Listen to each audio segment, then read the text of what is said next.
உங்களுக்கு இந்த பூமியில வாழ்நாட்கள் எதற்காக கொடுக்கப்பட்டிருக்கிறது என்றால் நீங்கள் களிக்கூறும்படிதான் கொடுக்கப்பட்டது. அதை நல்லா நீங்க புரிஞ்சுக்கணும். இந்த வாழ்நாட்கள் நீங்கள் கவலைப்படும்படி உங்களுக்கு கொடுக்கப்படவில்லை. அல்லேலூயா, ஆமென். வாழ்நாள் எல்லாம் நீங்கள் களிகூற வேண்டும். துன்மார்க்கர், வசனத்தை அறியாதவர்கள், அவன் சொல்றான், என்ன சொல்றான்? வாழ்க்கை வாழ்வதற்கே. அல்லேலூயா. வாழ்க்கையில யாரும் அப்படிலாம் கவலையா இருக்க கூடாதுப்பா, சந்தோஷமா இருக்கணும் அப்படி துன்மார்க்கர் பேசுறாங்க. அல்லேலூயா. ஆண்டவர் அறியாதவர் பேசுறாங்க, பட்டிமன்றத்துல பேசுறாங்க. ஆனா சபையில பேசுறோமா? அல்லேலூயா. நீ வாழ்நாளெல்லாம் மகிழ்ந்து களி கூற வேண்டும். அல்லேலூயா, ஆமென். அப்படியானால் உனக்கு என்ன தேவை தெரியுமா? தேவனுடைய கிருபை தேவை. அல்லேலூயா. உனக்கு என்ன தேவை? தேவனுடைய கிருபை உனக்குள்ள இருக்குமானா உன் வாழ்நாள்ல ஒவ்வொரு நாளும் நீ களி கூறுவாய். ஆமென். இல்லைன்னா உன் வாழ்க்கையில களி கூறுகிற அனுபவம் இருக்காது. முறுமுறுப்பின் அனுபவம் இருக்கும், ஏமாற்றத்தின் அனுபவம் உன்னை நெருக்கி போடும், தர்க்கிப்பின் அனுபவம் உனக்குள்ளாக வரும். ஒரு இடத்துல சங்கீதக்காரர் இப்படி சொல்றாரு, எங்கள் வாழ்நாள் எல்லாம் நாங்கள் மகிழ்ந்து களி கூறும்படி. அல்லேலூயா. காலையிலே உமது கிருபையால் எங்களை திருப்தியாக்கும். அல்லேலூயா. நாங்க எப்படி களி கூறணும்? வாழ்நாள் எல்லாம் லைஃப் எல்லாம் என்ஜாய் பண்ணணும். அல்லேலூயா சொல்லுங்க. அல்லேலூயா சொல்லுங்க. லைஃப் உங்களுக்கு என்ஜாய் பண்ணுவதற்காக கொடுக்கப்படும். அல்லேலூயா. தவறான முறையில இல்ல, ஆண்டவருக்குள்ள நம்ம களி கூறணும். ஒரு நாள் அந்த மகிழ்ச்சியை தொலைத்து விடக்கூடாது. ஒரு நாள் ஆண்டவர் நமக்கு கொடுத்த மகிழ்ச்சியை நாம் என்ன பண்ணக்கூடாது? அசட்டப்பட. வாசிக்கலாம் சங்கீதம் 90:14. நாங்கள் எங்கள் வாழ்நாளெல்லாம் களி கூர்ந்து மகிழும்படி காலையிலே எங்களை உமது கிருபையால் திருப்தியாக்கும். காலையில என்ன பண்ணுங்க? எங்களை கிருபையால் திருப்தியாக்கும். எப்ப நாங்க களி கூறணும்? கிறிஸ்துமஸ் அன்றைக்கு களி கூற வேண்டும், ஈஸ்டர் அன்றைக்கு களி கூற வேண்டும், நியூ இயர் அன்றைக்கு களி கூற வேண்டும். எப்படியா போட்டிருக்கு? வாழ்நாள் எல்லாம் நீங்க களி கூறணும். வாழ்நாள் எல்லாம் உங்க வாழ்க்கையை எண்ணி எண்ணி எண்ணி ஆண்டவரை நீங்க என்ன பண்ணணும்? சந்தோஷப்படணும். இந்த வாழ்க்கைக்காக நன்றி செலுத்தணும். இந்த வாழ்க்கைக்காக நீங்க சமாதானம் உள்ள ஒரு வாழ்க்கை கொடுத்திருக்கிறாரு. இந்த பூமியில ஆண்டவர் எனக்கு கொடுத்த வாழ்க்கைக்காக நான் நன்றி சொல்றேன். சொல்றீங்களா? களி கூறுறீங்களா? ஆண்டவர் உங்க கூட இருக்கிறாரு, அந்த கிருபை நீங்க நாடுறீங்களா? அப்போ கிருபை நீங்க கேட்கணும். எப்ப கேட்கணும்? என்ன போட்டிருக்கு? காலையிலே எழுந்து ஜெபிக்கிற ஒரு பழக்கம் தேவ பிள்ளைகளுக்கு கட்டாயமான ஒரு பழக்கம். அல்லேலூயா. காலையிலே எழுந்து அரைக்குறையாக வேலைக்கு ஓடி அப்படி ஆண்டவரை தேடும் போதுதான் நம்ம களி கூறுறதை இழந்து போகிறோம். காலையிலே வேற காரியங்களுக்கு முக்கியத்துவம் கொடுக்கிறனால தான் களி கூறுதலை இழந்து போகிறோம். காலையிலே தேவனை மையப்படுத்தாதனால தான் களி கூறுதலை இழந்து போகிறோம். அல்லேலூயா. இன்றைக்கு நம்மளை நாமே ஆராய்ந்து பார்க்க வேண்டும். ராஜாவோ தேவனில் களி கூறுவார் என்று வாசிக்கிறோமே. நீங்க ராஜாக்கள் என்று சொன்னார். தேவனுக்குள்ள அனுதினமும் களி கூறுகிற ஒரு வாழ்க்கை வேண்டுமா இல்லையா? அல்லேலூயா. கிறிஸ்தவர்கள் தேவனுக்குள்ள களி கூறணும். தேவனுக்குள்ள நம்புகிற ஒரு வாழ்க்கை. உம்மை நம்புகிறவர்கள் யாவரும் சந்தோஷித்து கம்பீரமாய் கம்பீரிப்பார்கள். அல்லேலூயா. களி கூறணும்னா என்ன பண்ணணும்? கிருபையால திருப்தியாகிற ஒரு அனுபவம் நமக்குள்ள வேண்டும். கிருபையால நடத்தப்படுகிற அனுபவம் வேண்டும். கிருபை கிருபை கிருபை. தேவனுடைய கிருபை நாடி நாடி ஓடுகிறவர்களாக இருக்க வேண்டும். அதற்கு ஏற்ற நேரம் காலை பொழுது அல்லவா? அல்லேலூயா. அல்லேலூயா. அதற்கு ஏற்ற நேரம் என்ன? காலை பொழுது அல்லவா? அதிகாலை நீங்க சரியா பிரயோஜனப்படுத்தி பாருங்க. ஆண்டவர் அந்த நாள் ஃபுல்லா உங்களுக்கு களி கூற சொல்லுவாங்க. ஆண்டவர் இந்த பூமியில நாளை கொடுத்தது துக்கத்துக்காக, துன்பத்துக்காக, கண்ணீருக்காக கிடையாது. நீங்க களி கூறு. கர்த்தரை நம்புகிறவர்களுக்கு உறுதியான அடையாளம் அவங்களுக்கு முன்னாடி பின்னாடி ரெண்டு பக்கமும் என்ன இருக்கணும்? கிருபை இருக்கணும். அல்லேலூயா. ஏனென்றால் வேதம் சொல்லுகிறது, கர்த்தரை நம்புகிறவனையோ கிருபை சூழ்ந்து கொள்ளும். சங்கீதம் 32:10. வாசிக்கலாமா? துன்மார்க்கனுக்கு அநேக வேதனைகள் உண்டு, கர்த்தரை நம்புகிறவனையோ கிருபை சூழ்ந்து கொள்ளும். கிருபை சூழ்ந்து கொள்ளும். கிருபை உன்னை சூழ்ந்து கொள்ளும் என்று சொன்னால் நீ வாழ்நாள் எல்லாம் மகிழ்ந்து களி கூற முடியும். அதிகாலையிலே தேவனுடைய சன்னிதானத்திலே காத்திருக்காததினாலே, கிருபை இழந்து போனதினாலே உங்கள் களி கூறுதலையும் நீங்கள் இழந்து போனீர்களா? இன்றைக்கு தேவன் திரும்ப கொடுக்க விரும்புகிறார். ஆண்டவர் எப்படி மகிழ்ச்சி ஆக்குவார் நம்மளை? செய்கையால. அல்லேலூயா.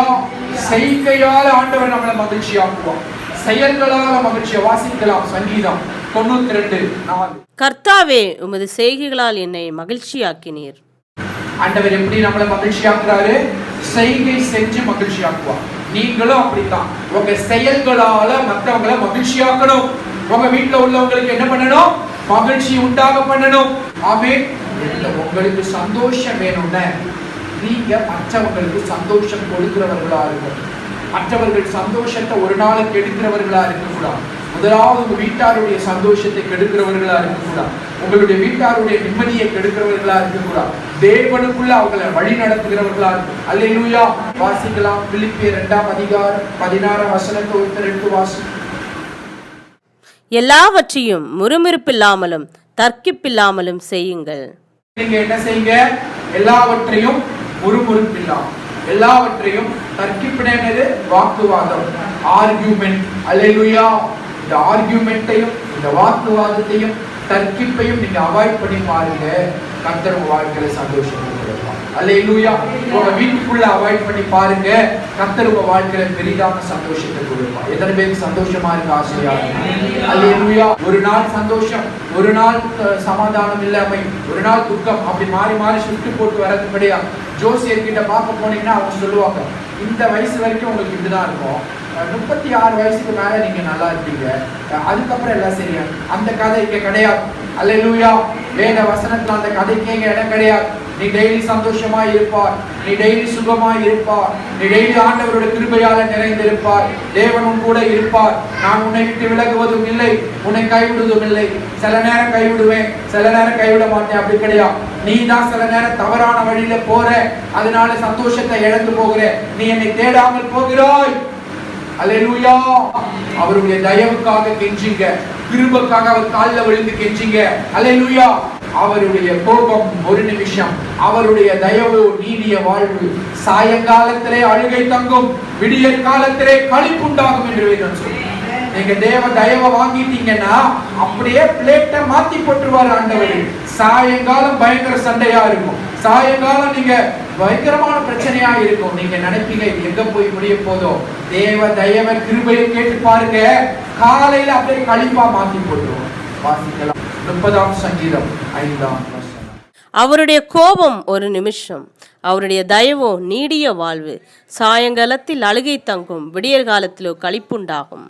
சில நேரம் நீ என்ன ஜெபிக்கிற மகனே மகளே, எங்கே வாக்குத்தத்தம், எங்கே என் வாழ்க்கையிலே சமாதானம், எங்கே என் வாழ்க்கையிலே களிகூறுகிற அனுபவம், எங்கே அந்த வாக்குத்தத்தம்? 1ஆம் தேதி நான் பெற்றுக்கொண்ட வாக்குத்தத்தம் எங்கே? ஆண்டவர் சொல்றாரு, நான் உனக்கு சொன்னதை செய்யும் அளவு உன்னை கைவிட மாட்டேன். நான் சொல்லியிருக்கேனா? அல்லேலூயா. நான் சொன்னா செய்வேன், நான் சொல்லி அதை என்ன பண்ணுவேன்?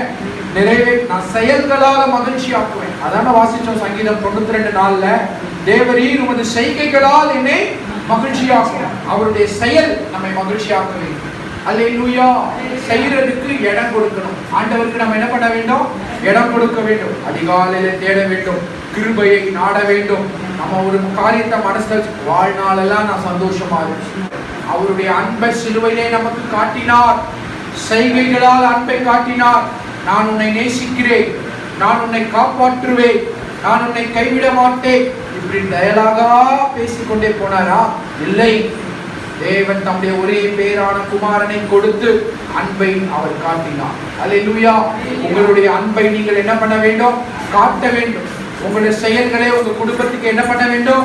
காட்ட வேண்டும். உங்க மகிழ்ச்சியை நீங்கள் மற்றவர்களுக்கு என்ன பண்ண வேண்டும்? காட்ட வேண்டும். அப்பதான் உங்க வீட்டுல மகிழ்ச்சி தாங்கும், அப்பதான் உங்க அனுதின வாழ்க்கையில களிகூற முடியும். தேவன் எப்படி தெரியுமா உங்களை மகிழ்ச்சி ஆக்குவாரு? தேவன் எப்படி தெரியுமா உங்களை களிகூற பண்ணுவாரு? நீங்க துன்பத்தை கண்ட வருஷங்களுக்கும் நீங்க சிறுமைப்படுத்தப்பட்ட வருஷங்களுக்கும் சமமா உங்களை மகிழ்ச்சி ஆக்குவாரு. அல்லேலூயா. நீங்க எவ்வளவு வருஷம் துன்பப்பட்டீங்களோ, எவ்வளவு வருஷம் சிறுமைப்படுத்தப்பட்டீங்களோ, அதுக்கு பேலன்ஸ் பண்ணி அதுக்கு தராசுல மகிழ்ச்சி ஆண்டவர் கொடுப்பார். அதனாலதான் சங்கீதக்காரன் சொல்லுகிறான், தேவரீர் நாங்கள் சிறுமைப்படுத்தப்பட்ட வருஷங்களுக்கு, துன்பத்தை கண்ட வருஷங்களுக்கும் சரியா எங்களை மகிழ்ச்சியாக சொல்றோம். அல்லேலூயா. வாசிக்கலாம். சங்கீதம் 90:15. தேவரீர் எங்களை சிறுமைப்படுத்தின நாட்களுக்கும் நாங்கள் துன்பத்தை கண்ட வருஷங்களுக்கும் சரியா எங்களை மகிழ்ச்சியாக்கும். உனக்கு ஆண்டவருடைய வாக்குத்தத்தம் வருகிறது. எனக்கு அன்பான சகோதரனே சகோதரி, நீ துன்பத்தை கண்ட வருஷங்களுக்கு தக்கதா தேவன் உன்னை மகிழ்ச்சியாக்குவா, உன்னை சந்தோஷப்படுத்துவா. அல்லேலூயா. நீ சோர்ந்து போகாதே, வாழ்நாளெல்லாம் மகிழ்ந்து களிக்கூறு. அல்லேலூயா. உன்னுடைய களிக்கூறுதல் எதுல இருக்கு? புது பைக் வாங்கினாலயா, கார் வாங்கினாலயா? அல்லேலூயா. புது பிசினஸ்னாலயா? புதிய காரியம்? இல்லை இல்லை, தேவனில் நான் களிக்கூறுவேன். அத்தி மரம் துளிர் விடாமல் போனாலும் நாம் பயப்பட வாசிக்கலாமா? ஆபத்து 3:17. அத்திமரம் துளிர் விடாமல் போனாலும், திராட்சை செடிகளில் பழம் உண்டாகாமல் போனாலும், ஒலிவ மரத்தின் பலன் அற்று போனாலும், வயல்கள் தானியத்தை விளைவியாமல் போனாலும், கிடையில் ஆட்டு மந்தைகள் முதலற்று போனாலும், தொழுவத்திலே மாடு இல்லாமல் போனாலும், நான் கர்த்தருக்குள் மகிழ்ச்சியாயிருப்பேன், என் இரட்சிப்பின் தேவனுக்குள் களி கூறுவேன். நான் கர்த்தருக்குள்ளே எப்படி இருப்பேன்? மகிழ்ச்சியா இருப்பேன், சமாதானமா இருப்பேன். கர்த்தர் ஆலயத்துக்கு வந்தா கைத்தட்டி பாடி மகிழ்ந்திருப்பேன், களி கூர்ந்திருப்பேன். அல்லேலூயா. ஏன் தெரியுமா? ஆண்டவரோட விருப்பம் என்ன தெரியுமா? நம்மளை அல்லேலூயா மிகுந்த மகிழ்ச்சியோட மாசற்றவர்களாய் தேவ சன்னிதானத்தில் நிறுத்தணும்னு ஆண்டவர் விரும்புகிறார். கைத்தட்டுங்க, கைத்தட்டுங்க.